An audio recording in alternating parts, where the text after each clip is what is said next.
In today's video, I'm in Florida for a small ship cruise with American Cruise Lines on their brand new 130-passenger cruise ship American Pioneer on the Florida Gulf Coast and Keys itinerary. Highlights include an afternoon sailing on a 105-foot sailing schooner in Key West, visiting a butterfly garden and conservatory, walking through the little slice of paradise that is the Sunken Gardens of St. Petersburg, and taking a stroll through a botanical garden along the Peace River. This whole trip started by flying out of my local airport, and things got off to a completely unexpected great start. I had booked a seat in coach, and I was in that cheap coach seat getting ready for takeoff when one of the flight attendants came to my seat, told me that one of the first-class passengers was a no-show, and that I was number one on the upgrade list. So I had an unexpectedly good flight on the first leg of my journey to Florida in first class. That's a win. Tampa, Florida was where I was flying to. The price of the cruise included a stay the night before the cruise at the JW Marriott on Water Street in Tampa, and I elected to add an additional night at my expense so that I'd have time to explore Tampa on my own a little bit and to enjoy the amenities of the hotel, such as this really nice rooftop resort area with access included as part of the hotel's resort fee. In my travels around the country, I like to sample the local pizza in the places I visit. Just down the street from the Marriott Hotel was a nice little pizza joint known as Three Corners Pizza. I bought a slice, and it was so good that I bought a second also. And then after lunch, I explored the area known as the Tampa Riverwalk, where I found a good place for some dessert. And this was all within walking distance of the JW Marriott, the hotel that American Cruise Lines uses as their pre-cruise hotel in Tampa. It was a really nice hotel. This is the room I was in. It had everything I need in a nice modern hotel, including a nice restaurant on the first floor and that amazing rooftop resort area, which was more than just a swimming pool. This social area next to the pool was a great place to mingle in the evenings. When it was finally embarkation day for our cruise, all of us passengers gathered in the lobby of the hotel, where we checked in with the folks from American Cruise Lines, and they had 3 buses to take all 130 of us from the hotel and over to the marina in nearby St. Petersburg, where the ship docks. Pretty soon, the deckhands were untying the lines that secured the ship to the dock, and the captain fired up the thrusters to move the ship away from the dock. Quite a few of us had gathered up on the top deck of the ship to watch our sail away, and let me tell you, sail away out of St. Petersburg is pretty spectacular if you stay out on the deck for a little while because, maybe an hour after the ship pushes away from the dock, it sails under the Sunshine Skyway Bridge, which is quite a sight. This is a time-lapse video I made using a GoPro I had placed up on the sun deck. In the distance there, you can see the Sunshine Skyway Bridge. What you're going to see here is the least impressive version of the view of our cruise ship going under the bridge. And that would be a good enough view for most YouTube videos, but I'm a professional photographer and videographer, and American Cruise Lines had brought me out here at their expense to get some good aerial photos of their brand new cruise ship because I'm a licensed commercial drone pilot with the experience it takes to safely launch and recover a drone from a cruise ship in motion, which is not easy. But here, on the very first day of the cruise, I think I came through for them pretty good, getting some great aerial video of their newest ship going under the Sunshine Skyway Bridge in St. Petersburg. That is a difficult shot to get. I also shot some still photos in addition to the videos. Maybe one of the stills will make it onto the cover of an ACL brochure someday. Several photos I've taken on previous ACL cruises have ended up becoming brochure cover photos. And that's a real thrill for me as a photographer. It's kind of like winning some kind of an award. There was a very nice welcome aboard show for us that evening in the ship's lounge. I'll be making some other videos that will focus on the ship itself, the dining venues, lounges, outdoor relaxation spaces, that kind of thing. Those videos will be coming. The focus of this video today is the places the ship took us to and some of the things we did there. So that brings us to day 2 of the cruise. I got up early to catch the sunrise, which was beautiful. This was around 6 a.m. when the ship was still en route to our destination for the day. Here we are after we arrived. The ship anchored just offshore of Marco Island, which is both a city and a barrier island along the Gulf Coast of Florida. This cruise was in the 3rd week of November. Average daily temperature this time of the year on Marco Island, 80 degrees. Now, normally, our ship would be docked at a pier when visiting Marco Island, but there was a special situation this day, so we had to anchor in the harbor instead. No big deal. The ship has this little tender that can be used in these situations to ferry the passengers back and forth between the ship and the island, and it's actually kind of fun. I had signed up for an excursion today to explore a part of the Florida Everglades known as the 10,000 Islands. This tour boat took us through these mangrove inlets to show us the flora and fauna.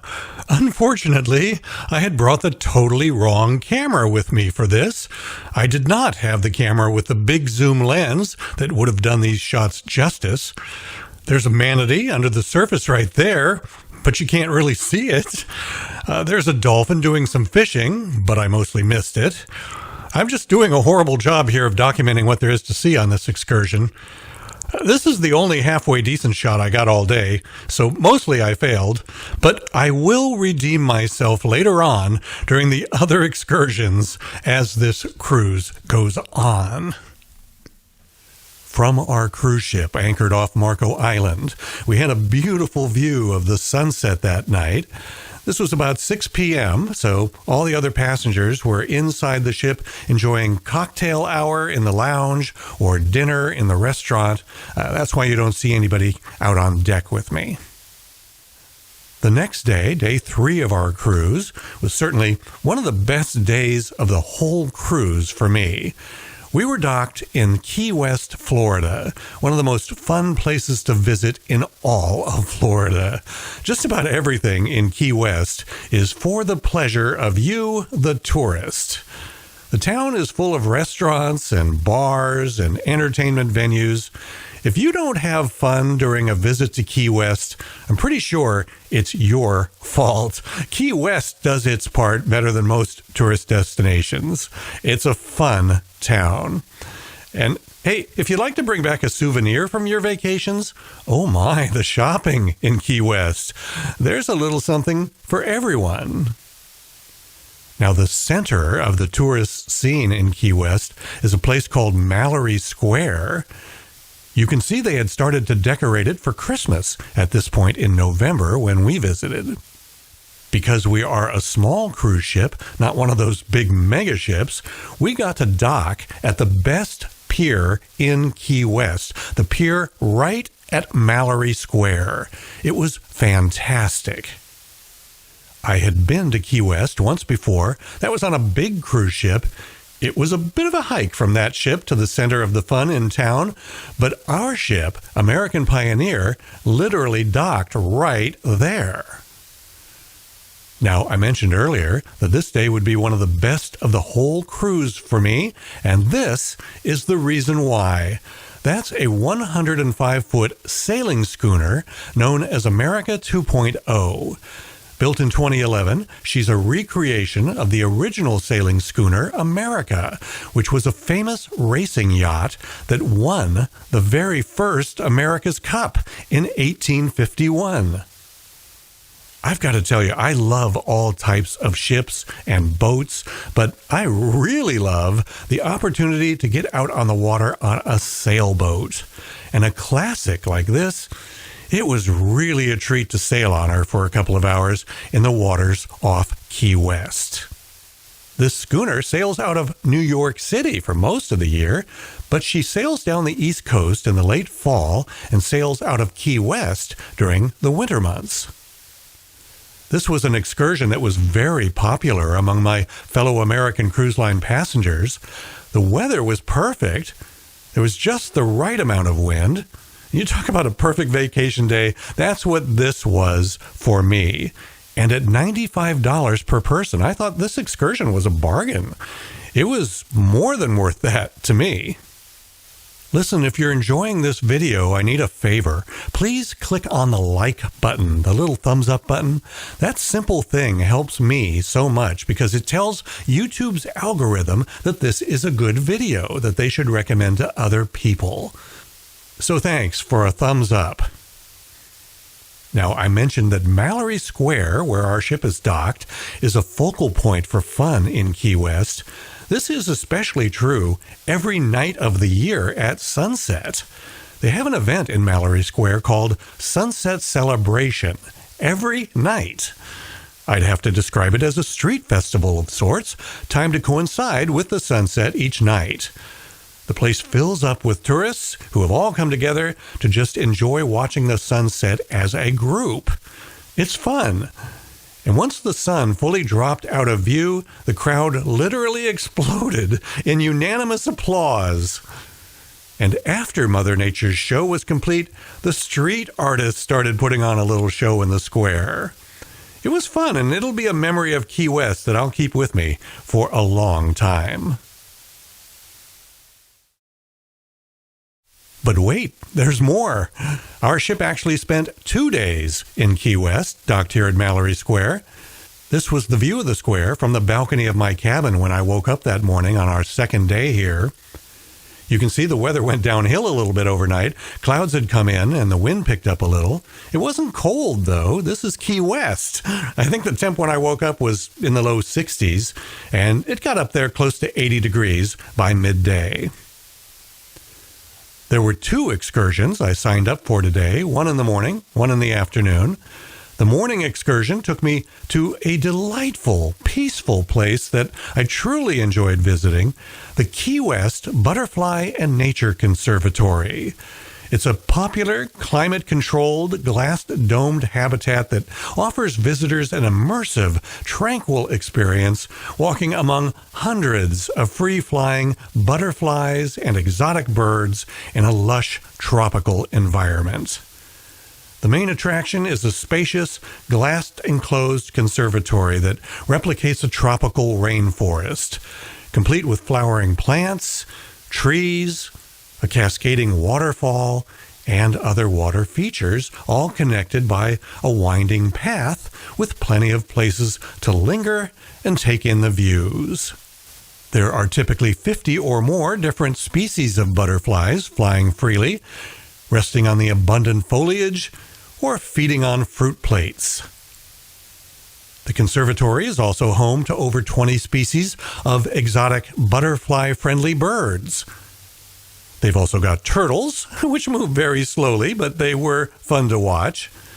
And nothing says Florida better than flamingos. For most folks that visit this popular tourist spot, there is a fairly substantial entrance fee, but as a passenger with American Cruise Lines, it's a complimentary excursion at no additional charge. Even the transportation to and from the ship is included. I had a great time slowly exploring the Key West Butterfly and Nature Conservatory. It just was a little slice of paradise. Speaking of slices, I love a good slice of pizza, so at lunchtime, rather than trek back to the ship for a free lunch, I tried out 2 different pizza joints in Key West that sell pizza by the slice. Angelina's Pizzeria, which I thought was good, and I definitely enjoyed it. But the second place I tried, Duetto Pizza, I thought was even better. And they offer gelato there too, so that's a plus. But there are so many bars and restaurants in Key West that you'll be able to find something you love, I'm pretty sure. The fact that American Cruise Lines spends 2 days in Key West is a real plus, in my opinion. There is always, of course, breakfast, lunch, and dinner available to you on the ship at no charge, but If you like doing a little food tourism like I do, 2 days in Key West presents some interesting opportunities. While we watch some thrill seekers do a little parasailing, I want to give you a pop quiz about cruising with American Cruise Lines. Is the pre-cruise hotel stay included in the cost of the cruise? How about the airfare to and from Tampa? Is that included? What exactly do you get if you book a suite instead of a regular balcony cabin? If you don't know the answers to those questions, you might want to book your cruise through a travel agent that really knows American Cruise Lines. Let me suggest you use mine. She's really good. Caitlin Gallagher, not just an agent, but my friend and the owner of Ambrin Travel. Now, this is where I'm going to end part 1 of the story of my cruise on American Pioneer along the Florida Gulf Coast, but I'm only about halfway through the trip at this point. There's a lot more to tell you. It's just way too much for one video. So next time, in part 2, I head to one of Key West's most iconic tourist attractions, the symbolic southernmost point of the United States. Also, I'll tell you about the funny incident involving our ship's captain as he prepared to set sail from Key West at the end of our stay. We'll explore a quaint waterfront complex in Punta Gorda called Fisherman's Village that combines shopping, dining, entertainment, and a marina. I'll visit a 30-acre sanctuary in Punta Gorda, situated along the serene Peace River. And I'll visit a classic tourist spot in St. Petersburg, the Sunken Gardens. All that and more will be coming up in part 2 of this video, to be released about a week after this video you're watching today. I'm Jim Zim. Subscribe to my YouTube channel if you enjoyed this video. Just click on that icon of me that you should be seeing on the screen right now.